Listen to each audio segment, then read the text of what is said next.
Muy buenas noches. Presentamos hoy la segunda parte de la entrevista que iniciamos ayer con el señor fiscal general de la Nación, el doctor Néstor Humberto Martínez, con el procurador, doctor Fernando Carrillo, y con el contralor, doctor Edgardo Maya. Estamos viendo, señor procurador, que la mayor expresión pública de corrupción está en las regiones. Sí, yo creo que está agudizado un poco porque ahí los controles son todavía más laxos. Yo pienso, Yamid, lamentablemente dentro de toda la estrategia de descentralización política que se dio en el año 86 con la elección popular de alcaldes, los mecanismos institucionales y la fortaleza institucional no se dio. Luego hoy en día la gobernabilidad local es bastante pobre y donde no hay controles a nivel local, donde hay unas grandes fragilidades a nivel territorial, pues por supuesto florece la corrupción.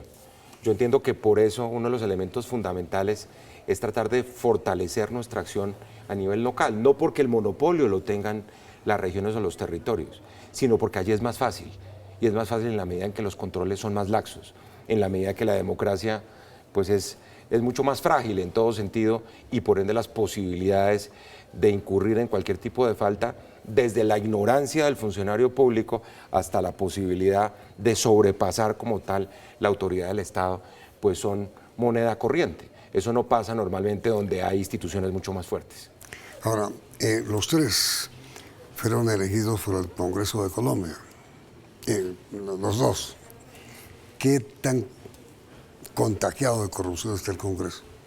Pues yo creo que es un problema del ejercicio de la política, de la dinámica de la política, como lo decía el fiscal ahora. Yo creo que lo que se trata es de erradicar unas costumbres políticas que están corroyendo el sistema democrático. El origen de todo esto está en el sistema político, sin duda. Como dijo el fiscal. Y ese conjunto de conductas se han convertido en una costumbre política y esa costumbre ha llevado a que la práctica es esa. Entonces el que no incurre en ese tipo de prácticas simplemente no sabe hacer política. Entonces la política es la política de quedarse con la tajada de la contratación, de acudir al clientelismo, de olvidarse del bienestar público, de olvidarse de los recursos públicos y de obtener beneficios particulares. Y usted que tiene origen en altas cortes, ¿hasta dónde ve a los altos tribunales contagiados o en peligro de ser? No, yo creo que la justicia le ha prestado un gran servicio al país. En la justicia nosotros tenemos problemas.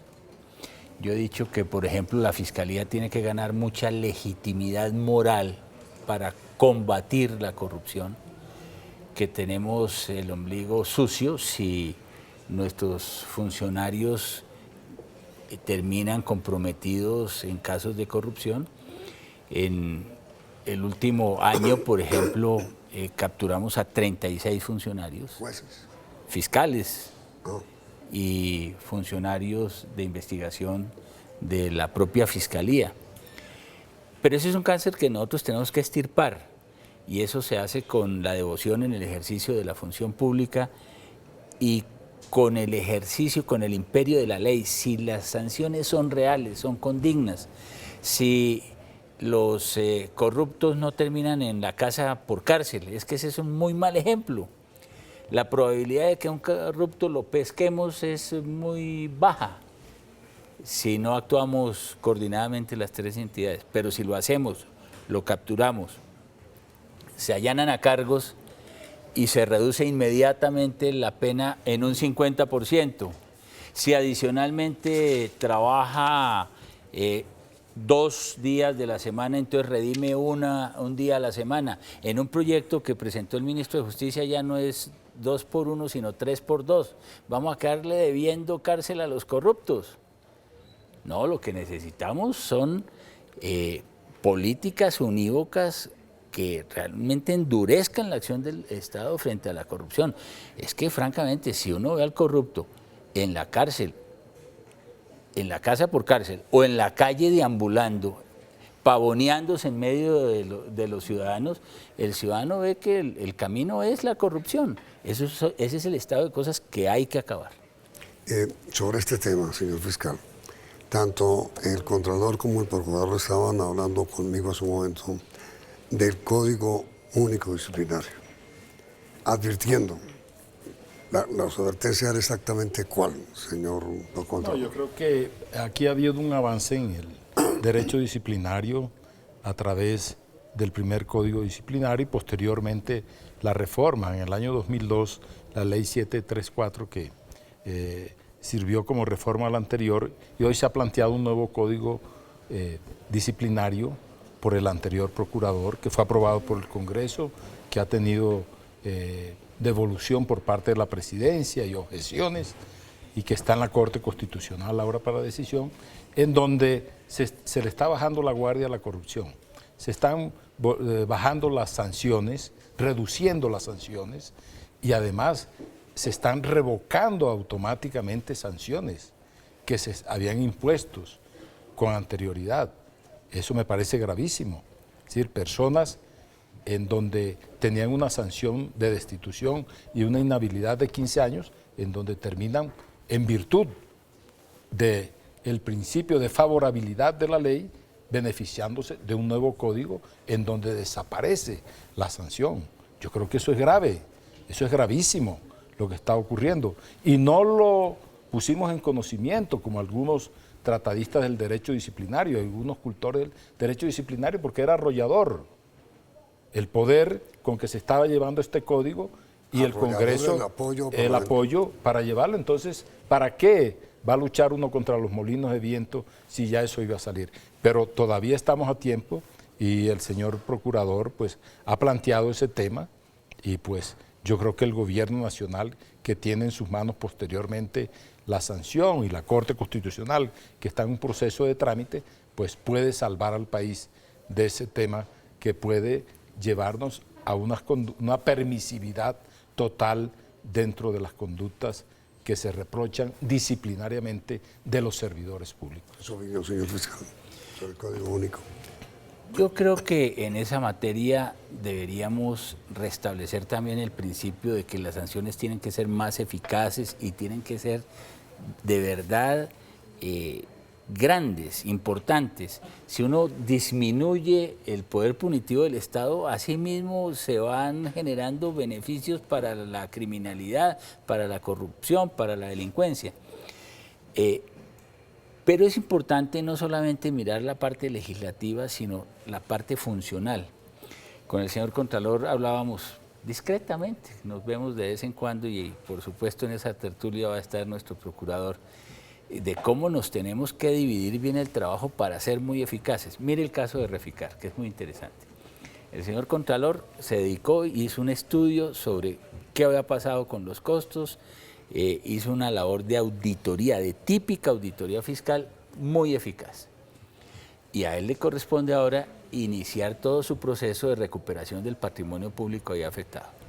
¿Qué le corresponde a la Fiscalía? Establecer si ahí hubo delitos, pero no ponerse a hacer lo que hemos hecho toda la vida, que es tratar de identificar cuál fue el daño fiscal causado, porque eso hace que la función de la Fiscalía no termine nunca, no. Aquí vamos a tipificar unos delitos.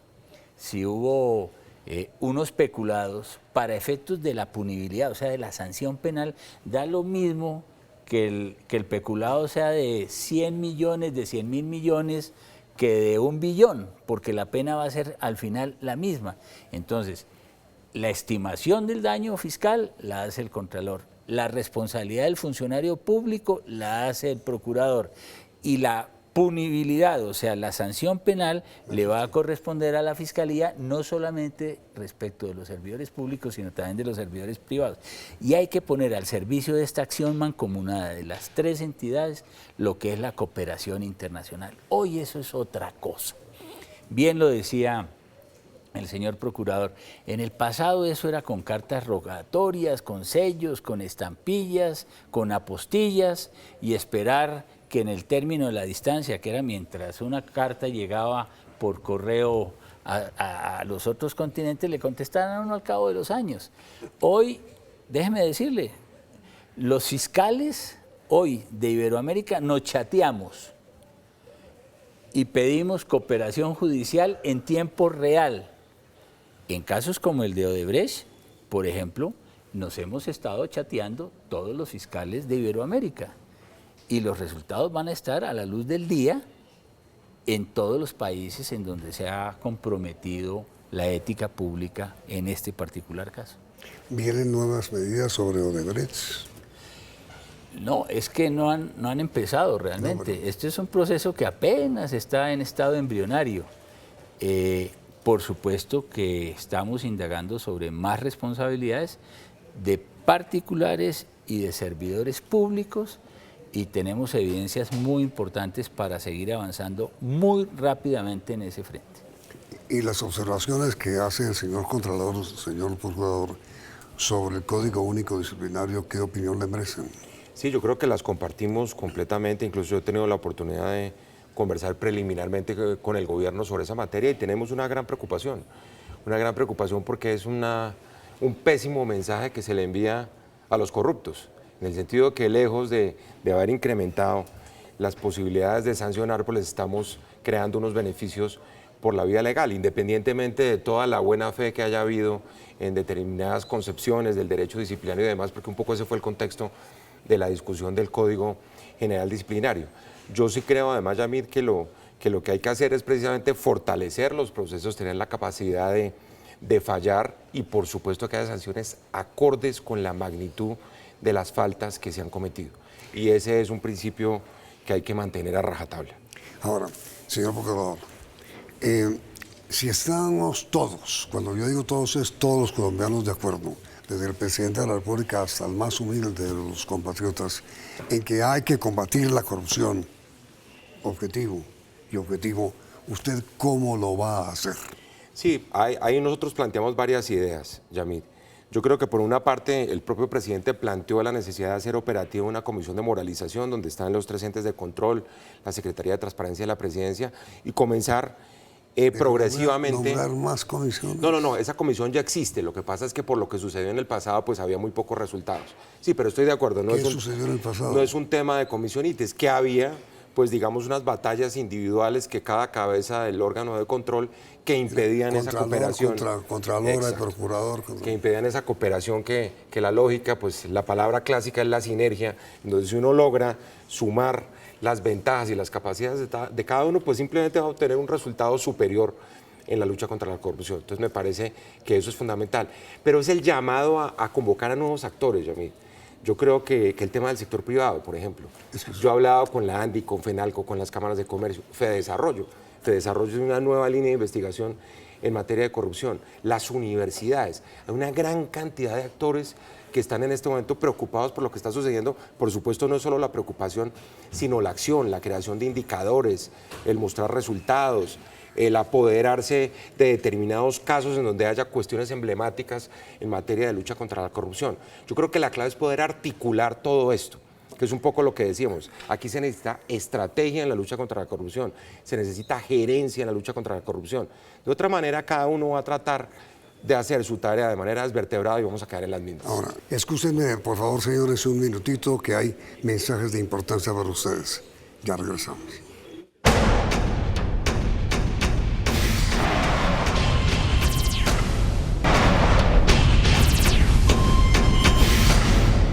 Señor Procurador, señor Contralor, señor Fiscal, ustedes saben, como todos ustedes, que los 3 mosqueteros no eran 3, sino 4. Y evidentemente aquí falta el cuarto. Si ustedes 3 coinciden en que el sector privado está comprometido seriamente con la corrupción, en los mosqueteros falta uno, que debe ser quien representa al sector privado, porque si ustedes llegan a un acuerdo y no está el sector privado comprometido. Y yo diría que un quinto, la justicia, que es fundamental, Yamid. Bueno, pues porque la justicia de alguna manera traspasa nuestros 3 entes. La Fiscalía. Sí, la Fiscalía sí, nosotros somos organismos independientes. Pero ellos escuchan. Sí, pero quiero decir, por ejemplo, la jurisdicción penal, Sí, como lo planteaba el fiscal anteriormente. ¿Usted no cree ejemplo. que hace falta ahí el d'Artagnan? No, por supuesto que hace falta. Y hace falta un tejido conductor con la sociedad civil. Es que, Yamid, esto no es una pelea de la corrupción pública, como aquí se ha dicho. Sí. Evidentemente, el sector privado tiene aquí una gran responsabilidad y yo creo que está dispuesto a asumir ese tipo de responsabilidades. Hace 20 años, por ejemplo, en el marco de los países de la OECD, para las compañías multinacionales era legítimo entregar sobornos en los países del tercer mundo.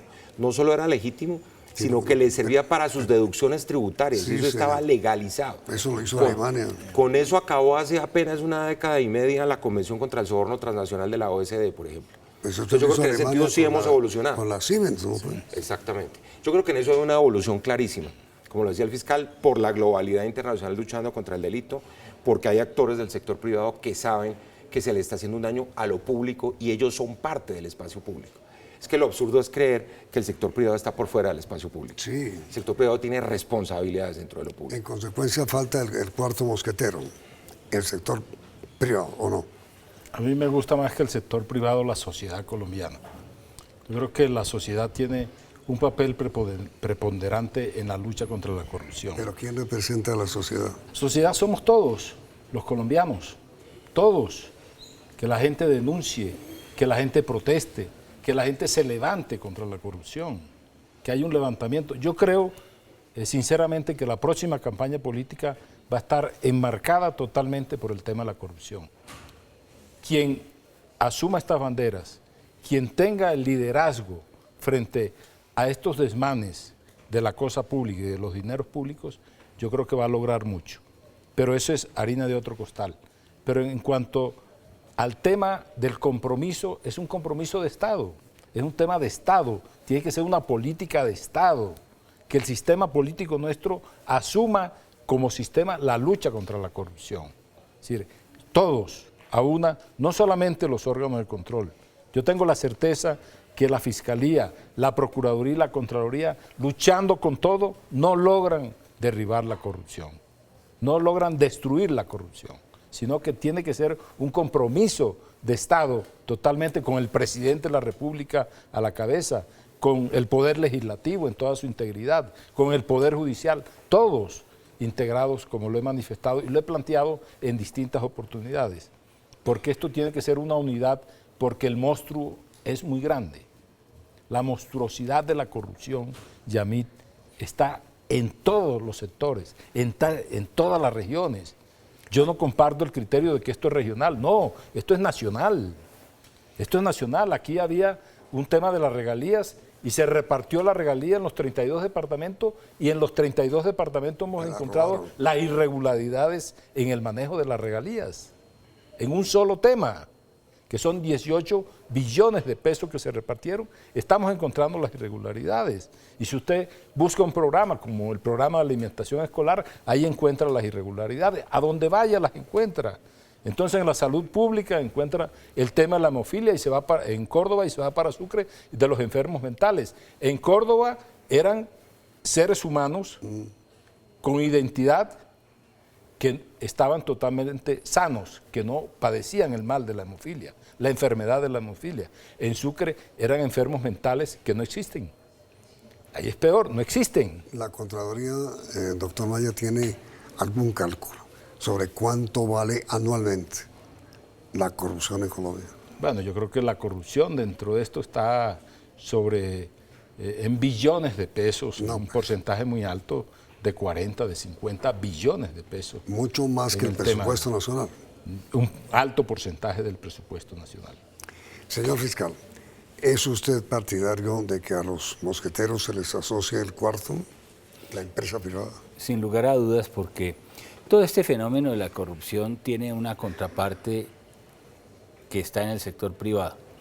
Eso lo vemos, lo estamos viendo en la contratación pública en estos momentos. Lo ve uno, por ejemplo, en una modalidad muy elaborada, muy sofisticada de corrupción que ha surgido recientemente, que es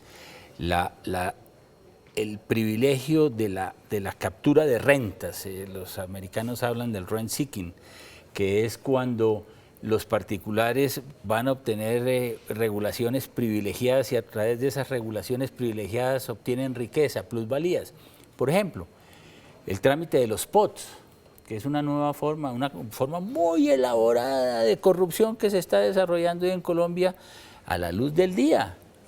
Van alcaldes y concejales, cambian las normas de uso del suelo de su municipio en beneficio de determinados proyectos. Eso vale una plata importante. ¿Quién la pone? El sector privado. Y allí se está generando unos patrimonios ilícitos que hay que combatir. Por eso hay un gran beneficio hoy en día. Como participa el sector privado y el sector público, hay que romper esa promiscuidad. Invitando, yo quiero su programa para invitar a quienes hayan sido víctimas o quienes hayan estado comprometidos en esos casos de corrupción. Quien va y denuncia de primero ante la Fiscalía puede obtener el beneficio de la inmunidad. Pero destapamos la olla de la corrupción y entre todos podemos por esa vía romper este problema de la impunidad. Principio de oportunidad aplicado a la corrupción. Claro. Al denunciante. Específicamente se aprobó en el Estatuto Anticorrupción del año 2012, se ha iniciado por primera vez en el caso de Odebrecht. Lo que exige la ley es que haya una denuncia integral y que haya una reparación a la sociedad. Y si denuncian, el que llegue de primero, él va a obtener el beneficio. Así es que, como lo acabamos de hacer en algunos departamentos en donde hemos hecho presencia recibiendo denuncias masivas ciudadanas, hemos invitado a ciertos sectores de la sociedad comprometidos en actos que ya tenemos identificados de corrupción que vayan a denunciar. Y de hecho, en el curso del fin de semana y de hoy han empezado a aparecer personas a pedir principios de oportunidad para denunciar actos de corrupción. Y ahí, si imponemos la ley, la gente sabe que si estamos en un cohecho, que si estamos en un peculado, habrá quien denuncie al otro y en ese caso necesariamente va a triunfar la justicia. Cuando usted atacaba hace un momento o criticaba hace un minuto el sistema de casa por cárcel, decía que la ciudadanía se admiraba cuando de pronto un corrupto lo veía hondo lirondo caminando por la calle. Eso no es lo que pasaría si Odebrecht sigue operando en Colombia. Bueno, el tema de si Odebrecht va a operar o no va a operar en Colombia, esa es una definición que le corresponderá al gobierno nacional. Pero aquí tiene que haber, desde el punto de vista de la justicia, reparación. Desde el punto de vista de la justicia, develando lo que ocurrió, y desde el punto de vista de la indemnización del daño causado. Panamá exigió que Odebrecht le devolviera lo que pagó. Sí. ¿Y Colombia? Exactamente igual. Inclusive nosotros somos el primer país en donde se ha establecido una pena equivalente al valor de las coimas que se pagaron. Eso está previsto en los acuerdos iniciales que ha hecho la fiscal de conocimiento. En Perú, por ejemplo, las coimas fueron del orden de 29 millones de dólares y la sanción se estableció en 8 millones de dólares, una suma por debajo. Pero cada jurisdicción tiene un sistema de definir estos mecanismos de delación o de cooperación con la justicia, pero siempre en el afán de que se conozca la verdad, que se impongan sanciones vehementes y que se repare a la sociedad. La parte final de nuestro programa que ustedes la conocen.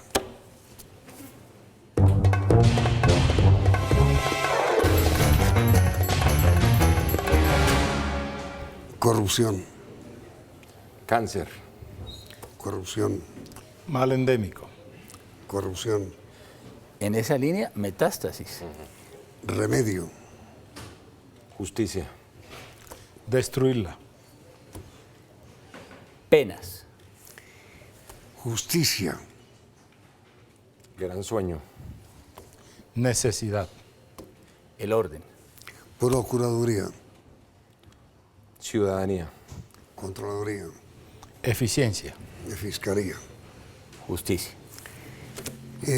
Señoras y señores, ¿están ustedes de acuerdo en general con las posiciones expuestas por el señor Procurador General de la Nación, por el señor Contralor General de la República y por el señor Fiscal General de la Nación? Si lo están, díganos, estamos totalmente de acuerdo en esa lucha definitiva, radical contra la corrupción. Si no lo están, pues digan que no, aunque no creen, aunque no creen. Es mejor preguntar eso, ¿no le parece? Si la gente cree que ustedes van a ser capaces, a ver qué tanta fe tiene la gente en ustedes. Esa es la pregunta. ¿Tienen ustedes fe en que estos tres... ¿Y por qué no la cambiamos, Yamir? ¿Por cuál? ¿Por qué no dice, será que entre todos vamos a ser capaces de doblegar la corrupción?